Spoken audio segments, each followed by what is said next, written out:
Bonjour, société de consommation pop, nous sommes de retour, allons parler de bébé Joey, allons parler de bébé Caju. Mec, j'ai fait une vidéo ici sur la chaîne, il y a quelques jours, montrant un kit, un set de... Superman de figurines d'action, de jouets. Et là il y avait Superman, Monsieur Incroyable, Lex Luthor avec l'armure. Et il y avait aussi Crypto. Et un petit bébé vert. Ce qui était inexplicable parce qu'il n'était pas apparu à l'entraînement. Il n'était apparu dans aucune annonce. Quel est ce petit bébé vert? C'est un baby reborn vert. Et d'ailleurs, dans le jeu, tu le mettais dans un tube rempli de bave. C'est quoi ce truc, mec? Tout le monde se demandait. Est-ce que c'est le chasseur de Mars enfant? Est-ce que c'est Mutano? Est-ce que c'est le fils du métamorphe? Qui était l'option la plus valable à ce moment-là? Parce que si tu regardes dans les comics, en fait, le métamorphe a vraiment un fils. Maintenant, nous avons une autre version de ce petit personnage qui est dans une boîte plus luxueuse, McFarlane Toys et tout ça. Où nous avons une figurine intitulée Bébé Joey. Bébé Joey, qui est un fils de Shrek. Il est là, tout mignon et tout vert. Exposé là dans la vitrine. Et on regarde en se demandant, c'est quoi ce désastre, mec? Ce qu'ils disent par là, ce qu'ils spéculent, c'est que lorsque Superman, comme on l'a vu dans la bande-annonce, est emprisonné dans ces cubes, ça ressemble à une prison remplie de cubes de verre. Il est en train d'être affaibli par le métamorphe, qui transforme sa main en kryptonite. Le métamorphe a cette capacité de se métamorphoser. Il peut prendre n'importe quel élément chimique avec son corps. Il crée alors de la kryptonite simulée avec une vraie radiation, rendant Superman faible à l'intérieur. Et le métamorphe ferait cela parce qu'il était victime de chantage, puisque son fils... Son bébé était retenu prisonnier par Lex Luthor. Où le tube rempli de bave entre en jeu. Je ne sais pas si le bébé est gardé en animation suspendue, ou si le bébé lui-même est un clone. Qu'est-ce qui se passe là-bas? Parce qu'il y a toute cette histoire de clonage qui se passe déjà. Il semble que le laboratoire de Lex Luthor fait des expériences génétiques bizarres. Peut-être qu'il y a toute l'histoire d'Ultraman qui serait un clone de Superman, cette silhouette sombre avec des lunettes et tout, avec le costume de contention kryptonien, avec un U sur la poitrine, qui ressemble à Ultraman, qui dans les comics est un clone de Superman. Donc je suis presque sûr que c'est David Cornsweet là-dessous. Et voilà le petit bébé. Ce serait l'explication. Des trucs de James Gunn.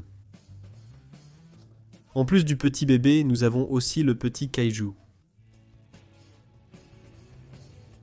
Le petit kaiju est un bébé de ce monstre qui apparaît en crachant du feu sur Superman en attaquant la ville.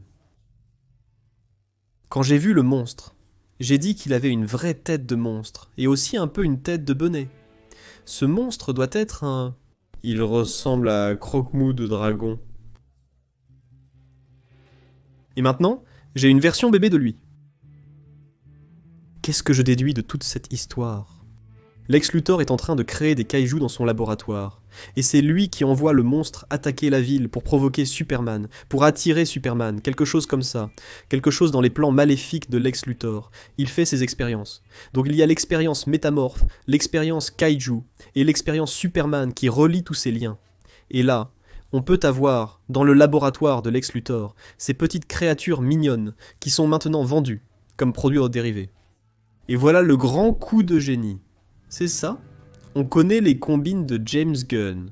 On sait ce que le cinéma fait ces derniers temps. Il y a toujours une petite créature très mignonne à vendre, beaucoup de jouets. Ce n'est pas pour rien que James Gunn a transformé Groot en Baby Groot. Pourquoi a-t-il transformé Groot en Baby Groot? Pour avoir une petite créature mignonne à vendre en merchandising, il fait ça dans tous les films. Dans Les Gardiens de la Galaxie, il y a toujours un tout petit personnage, dans le volume 3 aussi, Il met toujours ce personnage-là pour séduire les enfants et vendre plein de jouets mignons. C'est l'effet Baby Yoda, la vague Baby Yoda. Star Wars a eu cette brillante idée, peut-être l'une des dernières brillantes idées de Star Wars, de mettre une version bébé de Yoda et de vendre des tonnes de jouets. Star Wars a atteint son but premier, vendre une grande quantité de produits dérivés, plus que de réaliser de nombreux films. Le grand problème de Star Wars, c'est qu'ils font des films, mais ne vendent pas de jouets. Tous les jouets restent invendus dans les magasins. Et puis, Bébé Yoda a lancé cette mode où chaque film doit avoir une petite figurine mignonne pour vendre beaucoup de jouets.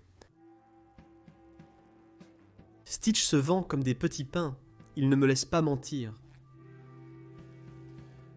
Et moi et James Gunn, à partir de Bébé Kaiju et de Bébé Joey, c'est le nom. Il va essayer, car maintenant c'est confirmé que c'est bien le fils de Métamorphe, qui s'appelle aussi Joey dans les comics. Il va essayer de créer ce subterfuge, cette magouille, pour que les gens disent « Oh, c'est mignon. J'ai besoin de cette bestiole. » Donc mon explication est celle-ci. C'est un personnage qui existe uniquement à des fins de merchandising. Et qui n'a pas un rôle très important dans le film. Et que c'est encore une magouille de James Gunn, comme il l'a fait avec Crypto, parce que tu crois qu'il travaille autant Crypto pour rien. Parce que c'est un chien mignon, ça va vendre des peluches.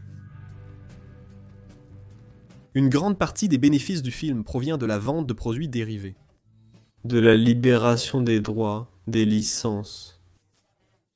De nombreuses marques de produits pour chiens ne souhaitent probablement pas licencier le Crypto pour le moment. Ce qui paie une grande partie des coûts du film. Alors, il faut penser en grand. C'est le capitalisme, mon frère. Qu'est-ce que tu penses de tout ça? Qu'as-tu pensé du bébé Joey? Complètement infâme. Écris ici en bas dans les commentaires. On revient bientôt avec plus de sujets sur la culture pop. Après l'événement, des options vont apparaître pour que tu puisses rester encore un peu. A plus tard, ciao.